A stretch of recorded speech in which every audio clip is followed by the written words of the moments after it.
Today's program is brought to you by OTCStockShark.com. For the latest and greatest OTC and Pink Sheets information, sign up for your account at OTCStockShark.com. Thank you for tuning in to TBC Today. I'm Brandon Vincent. And I'm Angelina Soriano. In financial news, U.S. stocks edged down as concerns over global exchange rate policies overshadowed encouraging job data. The Dow Jones Industrial Average was off 28 points or 0.3% to 10,545 in recent trading. Bank of America led the declines, falling 1.2%. Alcoa shed 1.1%, while Walt Disney dropped 0.9%. The Nasdaq Composite slipped 0.3% to 2,294, while the S&P 500 fell 0.4% to 1,120, with the financial sector lagging. Benchmark indexes have surged this month. The Dow is up more than 5% since the start of September, and the S&P 500 just under 7% as fears of a double-dip recession have relaxed. Still, the recent muddy economic data has left investors hesitant about the rally's sustainability. In U.S. news, it was billed as Investing in America, a live televised conversation between President Obama and American workers, students, business people, and retirees on the state of the economy, a kind of Wall Street to Main Street reality check. But it sounded like a therapy session for delusioned Obama supporters. In question after question in the one-hour session, Mr. Obama was confronted by people who said, in short, that they had expected more from him. People from Main Street wanted to know if the American dream still lived for them. People from Wall Street complained that he was treating them like a piñata, whacking us with a stick. In the words of a former law school classmate of Mr. Obama's, the first questioner, an African-American woman who identified herself as a chief financial officer, a mother, and a military veteran, stated, "I'm exhausted of defending you, defending your administration, defending the mantle of change that I voted for. I've been told that I voted for a man who was going to change things in a meaningful way for the middle class. And I'm waiting, sir." The extraordinarily personal tone of the conversation, coupled with more substantive policy questions from the session's host, John Harwood of CNBC and the New York Times, reflects the erosion of support for Mr. Obama among the constituencies that propelled him into office 2 years ago. Mr. Obama sought to address those concerns, telling his business critics that he was not anti-Wall Street, and his middle-class questioners that there are a whole host of things we've put in place to make your life better. He cited his administration's health care overhaul bill, a financial regulatory reform measure that imposes tougher requirements on credit card companies, and an education bill that makes student loans more widely available.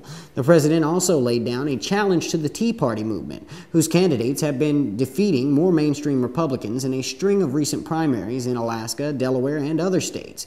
He said it was not enough for Tea Party candidates to campaign on a theme of smaller government. He tried to put them in an uncomfortable box by prodding them to offer specifics about just what programs they would cut. In international news, one of the largest anti-American protests in years turned deadly in Kabul, with as many as 5 protesters reportedly shot dead by police and a neighborhood shut down by rioting. The demonstration started after a local Islamic preacher gathered a crowd at about 6 a.m. on the eastern outskirts of Kabul to denounce the reported burning of Qurans in the U.S. Though a Florida Christian preacher suspended his well-publicized plan to hold a public burning of Islam's holiest book on September 11th, Afghan and regional media reported that some Qurans have since been torched by other anti-Islamic groups in the U.S. The demonstration grew in size as protesters marched toward Kabul's center, with police officials estimating the crowd at about 8,000 people. In the beginning, it was peaceful, but after Islamic preachers finished the speech, the protesters started throwing rocks at the police. As the demonstration turned violent, the protesters set tires on fire, blocking major roads, and started chanting slogans against the U.S. and President Hamid Karzai. Some even waved white Taliban flags as the mob ripped from the streets the campaign posters of candidates running in the parliamentary elections. At least 35 policemen were injured in the riot and 10 protesters wounded, 2 critically. Afghan media outlets such as the popular Tolo TV network reported 5 protesters dead, and one of the eyewitnesses said that he saw at least 1 dead body. Ever wished you had sonic hearing? Well, now you can with the amazing Silversonic XL from Bell & Howell. It's lightweight and small, just like a cell phone ear adapter, and it fits your ear just as easily. Its IC chip technology lets you hear sounds from more than 30 yards away, amplifying them up to 50 decibels to give you crisp, clear sonic hearing. The Bell & Howell Silversonic XL is yours for only $19.95, so order now. Call 1-800-230-7100 or send $19.95 to the address on your screen. That's 1-800-230-7100. In entertainment news, violent video games like Call of Duty can help trigger happy players to make decisions faster in real life. Researchers from New York's University of Rochester found that first-person shooter games produced a heightened sensitivity and led to more efficient use of sensory evidence. Researcher Mr. Bavalier said those benefits of video games stem only from action games, which almost always means shooter games, where you can go through a maze and you don't know when a villain will appear. It's not exactly what you'd think of as mind-enhancing. Strategy or role-playing games don't have the same effect. The study, published in the journal Current Biology, involved testing 26 people aged 18 to 25, none of whom had played shooting games before.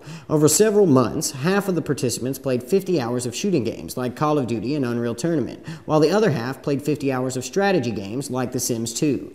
They were given various tests, such as deciding which direction a group of dots on a screen was moving at varying speeds, and deciphering which ear was hearing noises. The researchers found that the group who had played the shooting games was able to make judgments faster and more accurately. They were found to be 25% better at decision-making. In tech news, Japanese publishers looking to import American games face a daunting task in a country that hasn't warmed to next-generation graphics and first-person shooters. The anti-Western prejudice is deeply ingrained in the minds of Japanese gamers, who traditionally favor handheld devices like the Nintendo DS over high-powered consoles like the 360 or the PlayStation 3. Still, partly because high-def gaming development is so expensive, and partly because they see an undeveloped market just waiting to be tapped, Japanese publishers are pushing foreign games with increasing vigor in their home country, even though the domestic audience has historically been reluctant to try them. At the Tokyo Game Show, many of the big games on the show floor are being developed outside Japan. Square Enix's most popular franchises like Final Fantasy and Kingdom Hearts are relegated to a smaller corner of the company's massive booth. Instead, the majority of Square Enix show floor space is giving up to Western-made games it is publishing this year under the label Extreme Edges, a new brand for mature titles. The games include Call of Duty, Deus Ex, and Lara Croft, the kind of high-end titles that do well in the United States but haven't taken off in Japan. Many other games at the Tokyo Game Show are developed in Japan with an eye on the Western market. Most are shooters, a genre that dominates the US charts but is not popular in Japan. It's all an attempt to reach a broader audience with next-generation games, something that Japan hasn't been able to do just yet. In green news, new NOAA temperature data has been released, including August temperatures, and this year's record-setting global trend continues. For January through August of 2010, the global land and ocean surface temperature of 14.7 degrees Celsius tied with 1998 as the warmest January through August period on record. The value is 0.67 degrees above the 20th century average. August itself went down in history as being among the warmest on record as well.